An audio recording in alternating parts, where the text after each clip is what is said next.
Добро утро, почитувани гледачи, во новото издание на Фактор здравје со нова тема, заедничко наше и ваше дружење во следниве 40 на минути.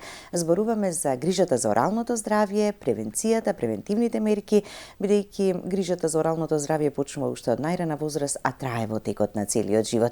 И одбравме да ја дискутираме оваа тема во месецот март на орално здравје. 20 март е токму денот посветен, меѓутоа многу важни работи за кои можеби велиме ги знаеме, а дали вистински и практично ги применуваме за да имаме здрави заби кои што ќе не служат во текот на целиот живот, а ќе ни овозможат и квалитетен живот и добра благосостојба.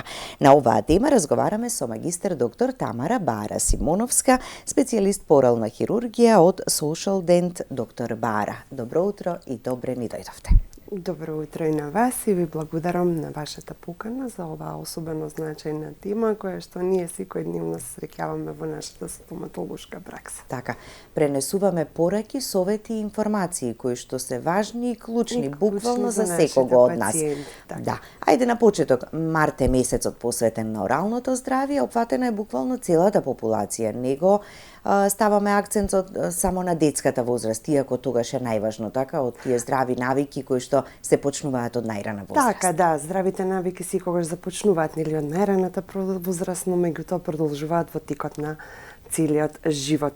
Од тука и она важноста на оралното здравје, кое што влијае врз целокупното наше системско здравје. Сите ние добро знаеме дека оралниот медиум е влизна врата за сите бактерии, и добри, и лоши, и доколку неправилно се негува оралното здравје, може да доведе до сериозни компликации и инфекции, кои што подоцна можат да доведат до нарушување на системското здравје и поедини органи.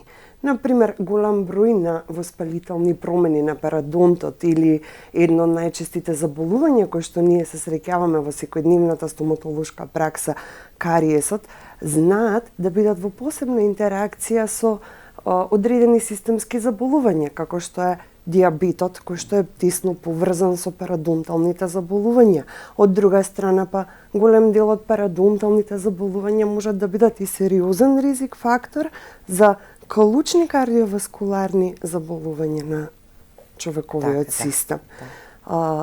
Особено улога со мене, се извинувам што ве прекинувам, дека ако редовно посетуваме стоматолог, можеме навреме да откриеме ризики од оние најстрашните.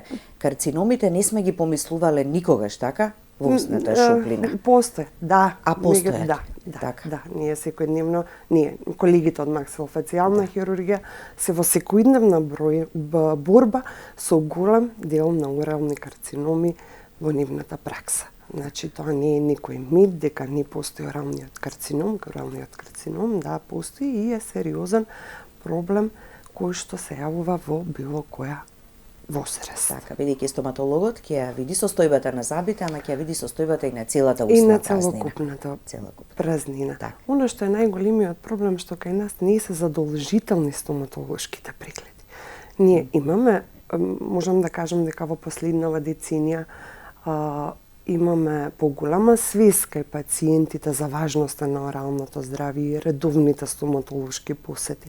Меѓутоа, пак, од друга страна, имаме и голем дел на пациенти кои што се со лоша состојба на забите и кои што нередовно посетуваат стоматолог. Доколку ние во иднина би имале некоја национална стратегија на која што пациентите задолжително ќе мора да се појават на стоматолог барем еднаш годишно, ние би имале начин како стоматолози како да превенираме голем дел од проблемите кои што се јавуваат на денталните ткива. Така. Ќе погледнеме блок реклами, па ќе продолжиме со разговорот. Останете со нас, почитувани гледачи, следете не до крај, повелете, јавете се и поставете прашање.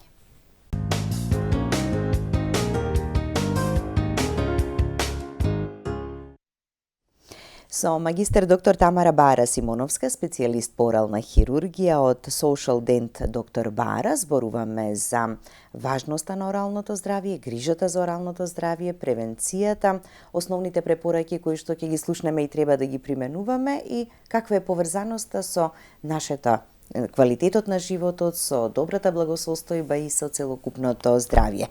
Основите на оралната хигиена.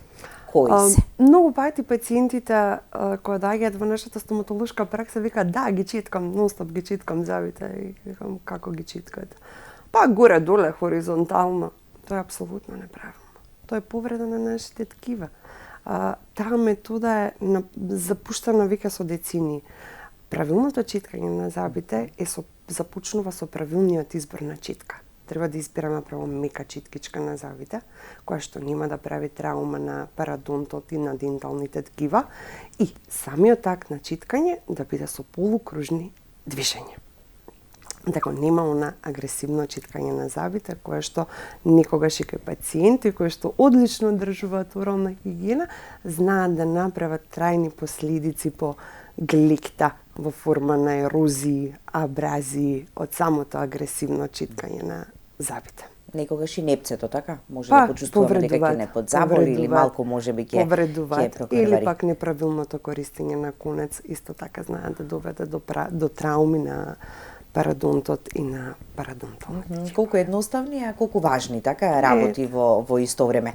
Ноќното читкање на зъбите. Најважно. Зошто е важно? Најважно. Ноќното читкање на зъбите е најважно затоа што во текот на денот, она што се ние сме консумирале, доколку пред спиење ние не ги исчиткаме нашите зъби, тогаш сите тие процеси работат.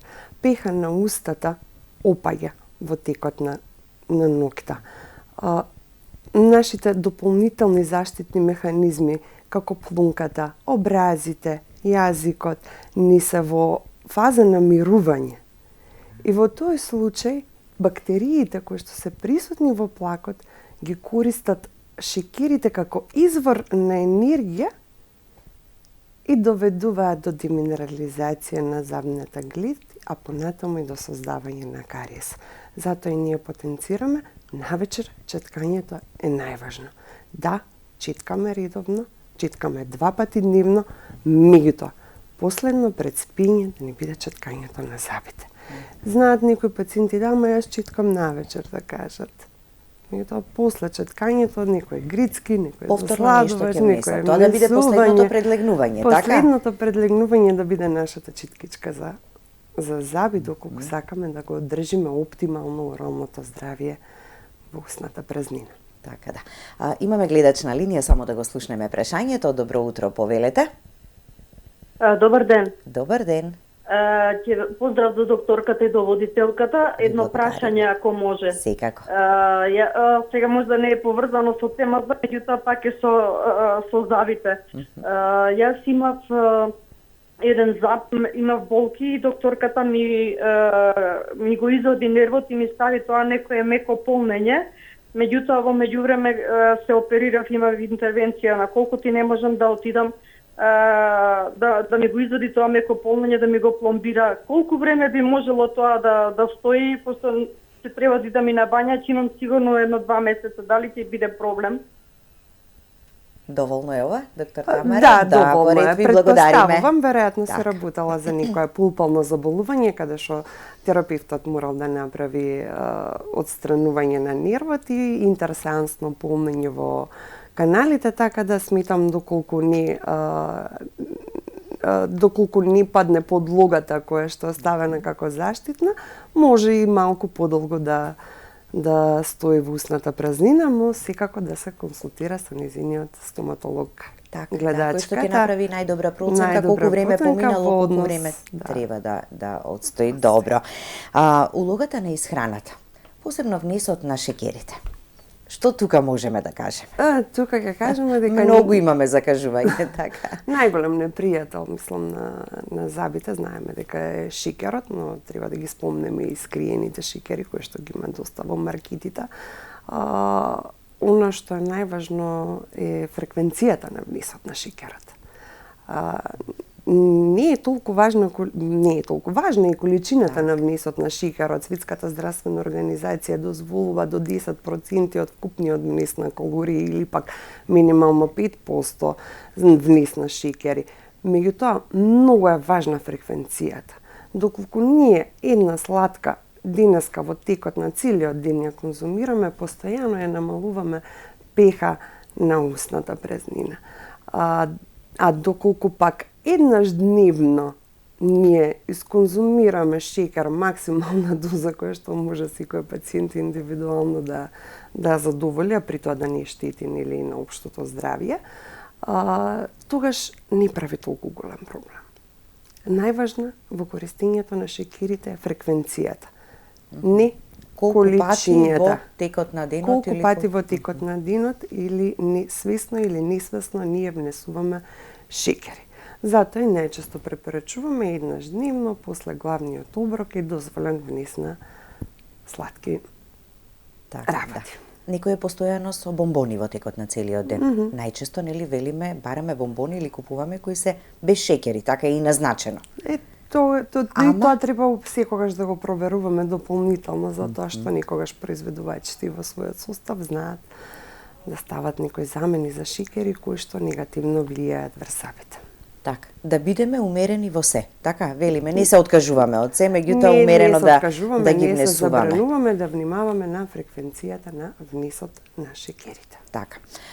Во поглед на последиците и компликациите од нередовна или несоодветна орална хигиена, кои би биле? Тука доаѓаат веќе кариесот и пародонтопатијата можат да предизвикаат лоша состојба на забите и до загуба на самиот заб, никогаш нередовното санирање и неправилното санирање и продолжување на неправилната орална хигиена доведува и до губиток на поголем број на заби, кои што потоа носат и поголеми хирушко-реконструктивни протетски интервенции, кои што се многу позахтевни за возобновување на забите во устната празнина.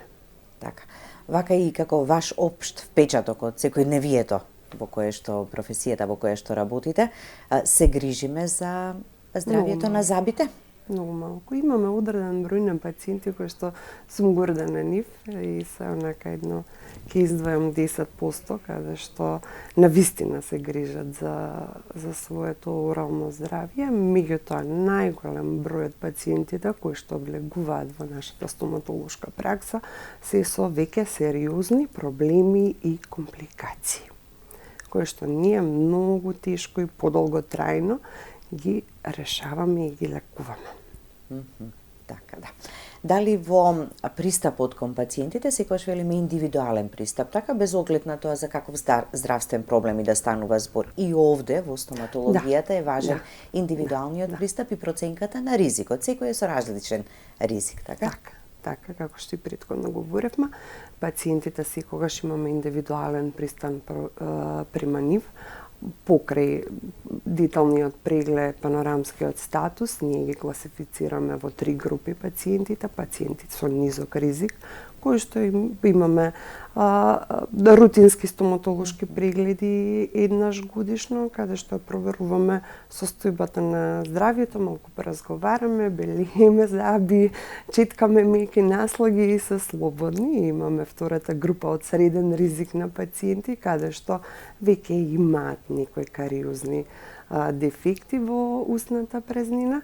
Тука веќе малку работиме на дополнителна терапија, односно каузална терапија, спроведување на композитни полнење на кариозните дефекти и малце поредовна контрола 2 пати годишно и веќе кога збориме за највисокиот ризик на пациенти, тука имаме и најзахтевни реконструктивни интервенции кај нив и дополнителна превентивна нега од додатоци на флуориди и орални антисептици. Така, да. Зошто е важно жвакањето? Жвакањето е најважно затоа што на тој начин ние доведуваме до правилен раст и развој на вилиците. Со актот на мастикација ние доведуваме и до правилна положба и на самото тело и правилна положба на првиот ребетен столб, односно атласот. Многу често можеме да видиме ние и деца до 5 годишна возраст кои што се уште се хранат на лашичка или со мека и пасирана храна. По последнава деценија е запуштен тој момент. Голем дел на совесни родители ја практикуваат познатата светска метода на baby led weaning техник, што значи давање на мека, но не толку мека храна уште од 6-месечна возраст на своите бебиња. Тоа значи меко јаболко, мека банана, меки парчиња компир, меко варено мевце, на тој начин што од 6-месечна возраст им ја нудат оваа храна на своите деца, ја развиваат моториката на детето, а и со тоа развојот на вилиците и положбата на самото тело. Така, зашто друго е важно? Сето тоа?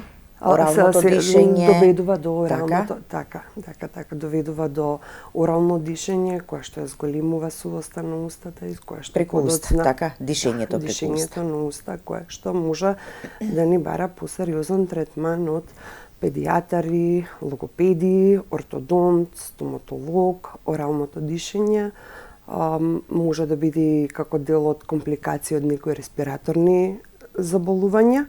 Меѓутоа, во соработка со одредените специјалности кои што ги напоменавме, може да се коригира.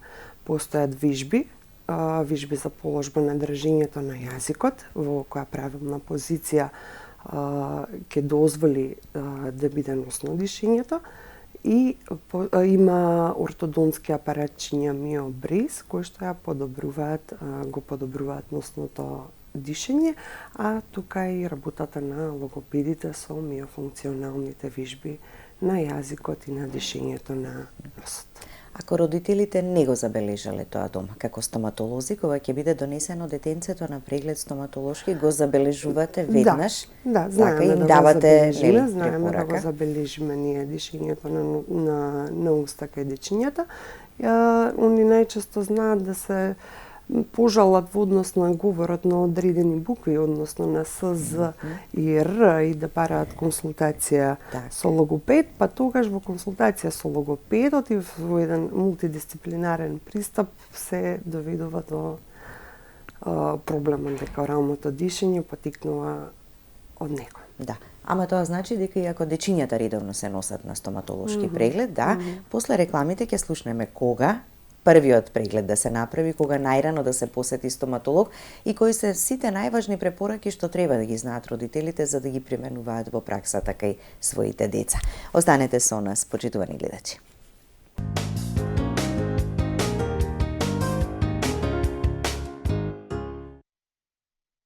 Продолжуваме со разговорот во студиото. Доктор Тамара, кога да биде првата посета на стоматолог? Ајде сега пак ќе се навратиме малку на најраната детска возраст, за постепено, нели, да одиме периодично. Првата посета на стоматолог треба да биде уште од најрана возраст, односно, ние препорачуваме секогаш на младите родители при нивните посети на стоматолог, додека дечињата се си уште во куличка, слободно да ги донесат и нивните дечиња, односно да се запознаат со средината, да се запознаат со тимот, да се запознаат со стоматолошката столица, за понатаму кога би требало или да се направи првиот преглед или да се направи првата интервенција, на децата да им биде по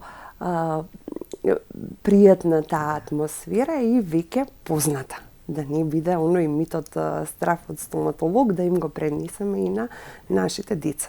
Напротив, треба со нив да работиме на подобрување на тој страф и носење на децата уште од најрана возраст, година и пол, две, задолжително во некоја стоматолошка ординација, па доколку детето е интерактивно и заинтересирано, може да се направи дури и првиот стоматолошки преглед. Да. Ако го научиме и навикнеме од таа возраст, веќе детенцето како поминуваат годините, самото така ќе алармира кога ќе има некаков проблем, нема да крие, нема да трпи, така, туку едноставно навиката е создадена. Точно, се уште се случува и малските дечиња кои што вика се навикнале, ги стикнале оние навики за доаѓање на стоматолог, дури и сами да си доаѓаат доколку имаат било каков проблем. Така, да. Кои се препораките главни и основни до родителите во одржувањето на оралната хигиена кај нивните деца? На што да внимаваат? Оно што е најважно кај децата до 3 години, да избегаваат пасти со флуор, да биде ограничено користењето на пастите, односно пастата да биде во големина на зрно на грашок, и што мене ми е најважно е она да ги контролира до 8 годишна возраст. Не може ние да ги оставаме децата самостално да читкаат заби без никаков надзор. Треба да е интерактивно, треба да биде тоа преку игра, родител, дете. Меѓутоа, сепак мора да биде под наш надзор.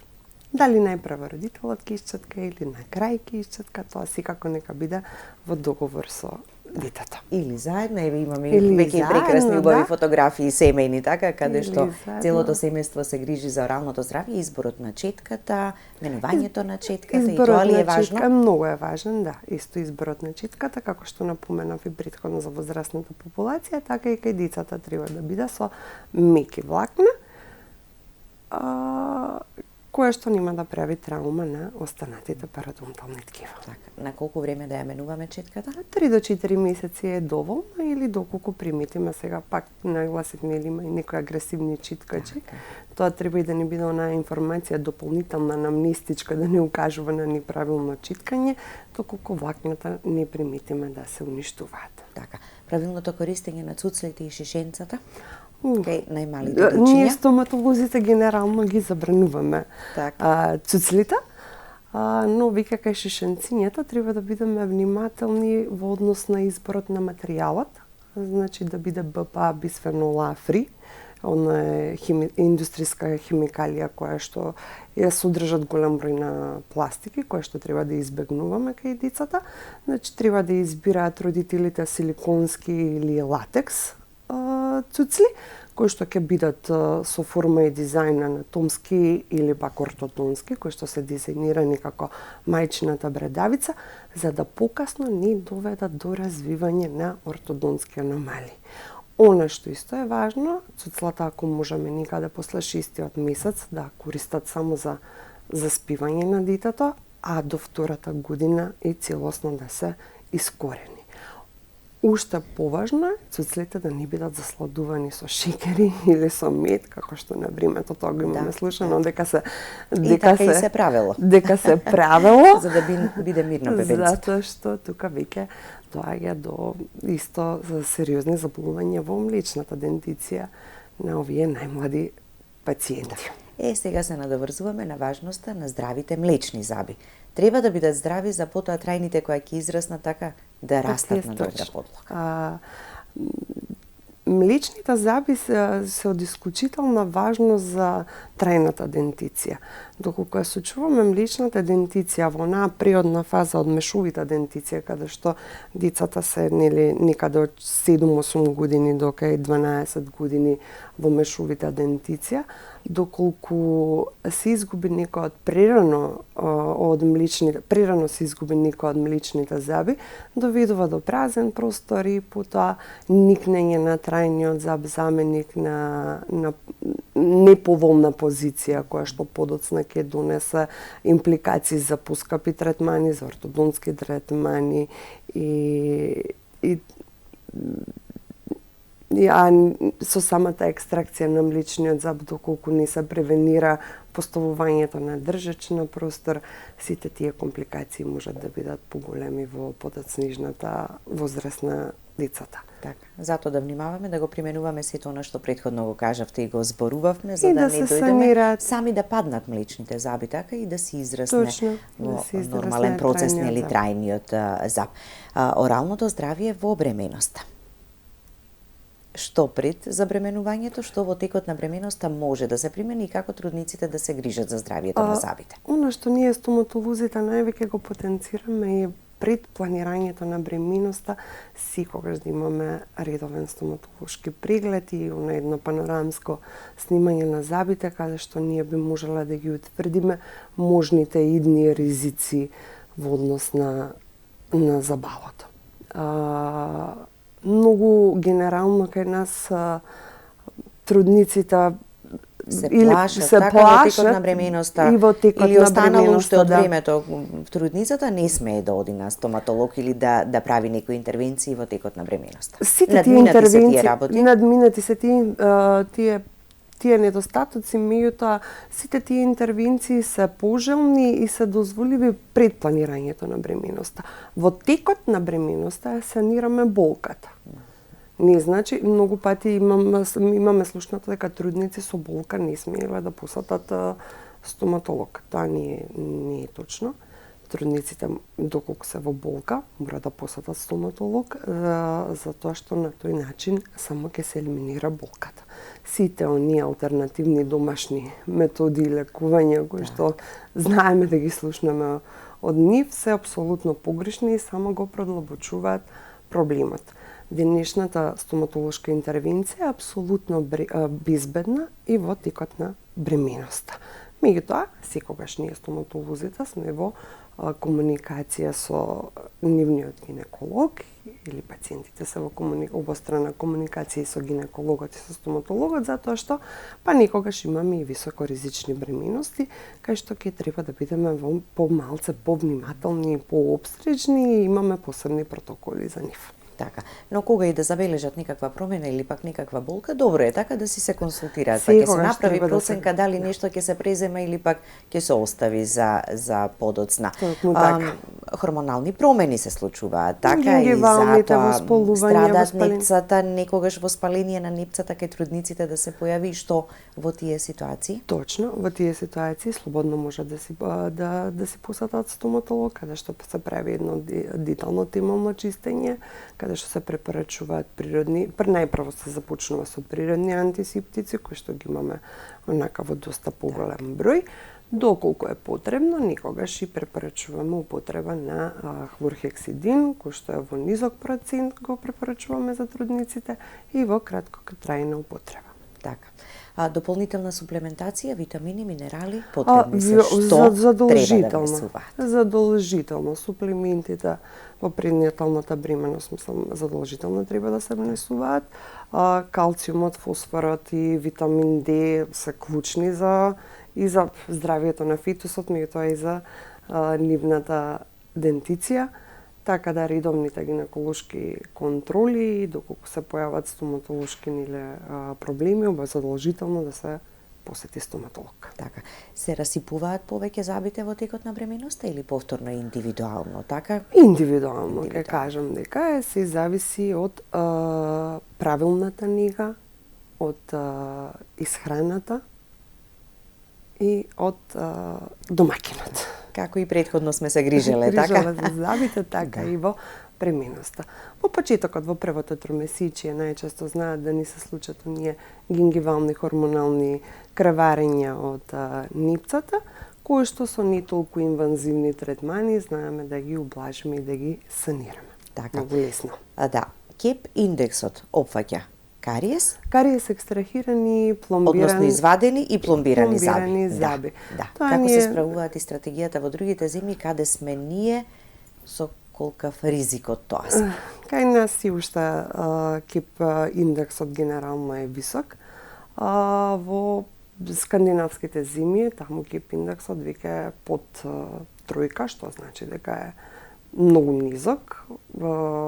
Имаат доста добри национални програми, имаат доста добра образовна кампања, имаат и во пракса применуваат, така? Ги применуваат важноста на оралното здравје кај нивното население. Со јавните кампањи постојано ја подигнуваат свеста на населението.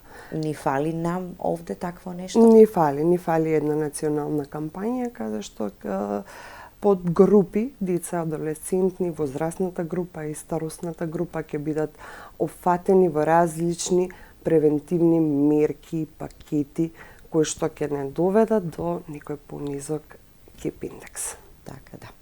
Ги кажавме сите главни работи и сите главни препораки, кога само на крај, бидејќи сме само кратко, рековме џвакањето е многу важно уште од раната детска возраст. Џвакањето е многу битно и во текот на целиот живот. Нема да може да џвакате ако на поодминати години немате заби во устната празнина. Така? Точно. Актот на мастикација ќе ни биде сериозно нарушен доколку дојде до голема загуба на забите, а со прераната загуба на забите, останатиот распоред на забите се минува и тука настануваат веќе многу поопсежни реконструктивни хирушко-протецки интервенции за да може да се возобнови целокупната функција на актот на мастикација. Така, да гледаме да задржиме и да имаме што повеќе наши заби така во устната празнина. Ако редовно се грижиме, правиме редовни стоматолошки прегледи, правиме орална хигиена онака како што треба, веројатно ризикот ќе биде Пак намален. И се надевам, се надевам дека ќе успееме. Ние голем број на стоматолози секојдневно се бориме во нашата секојдневна стоматолошка пракса да подигнеме свеста на пациентите со тоа што би ги минимализирале и сите поопсежни интервенции понатаму во иднина. Така, ви благодарам за гостувањето. Ви благодарам и на вас за поканата. Благодарности до вас, почитувани гледачи, за вниманието со кое не следевте. Останете и понатаму со програмата на ТВ24. Имајте убав и пријатен ден.